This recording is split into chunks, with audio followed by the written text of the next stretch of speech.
اعوذ باللہ من الشیطان الرجیم بسم اللہ الرحمن الرحیم السلام علیکم ورحمۃ اللہ وبرکاتہ۔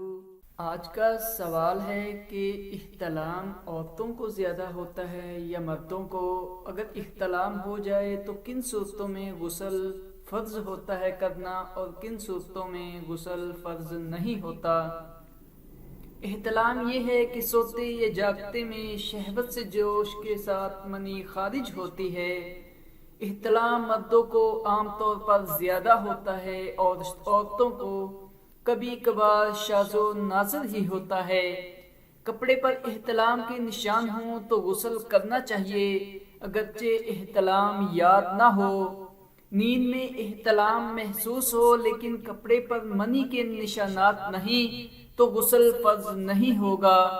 سیدہ عائشہ رضی اللہ تعالی عنہا فرماتی ہیں، نبی اکرم صلی اللہ علیہ وسلم سے اس شخص کے متعلق پوچھا گیا جو کپڑوں پر تری یعنی منی دیکھے جبکہ اسے احتلام یاد نہ ہو، تو آپ صلی اللہ علیہ وسلم نے فرمایا اسے غسل کرنا چاہیے۔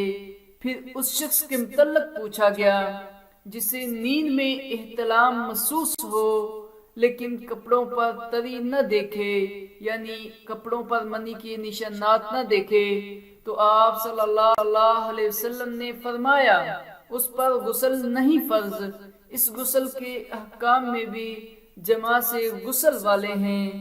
منی لگے کپڑے کو صاف کرنے کا طریقہ، بدن اور لباس کو پاک کرنے کا طریقہ یہ ہے کہ اسے پانی سے دھو لیا جائے یا اسے اپنے ناخنوں سے خشک ہونے پر اسے کھرچ لیا جائے جس سے وہ اتر جائے۔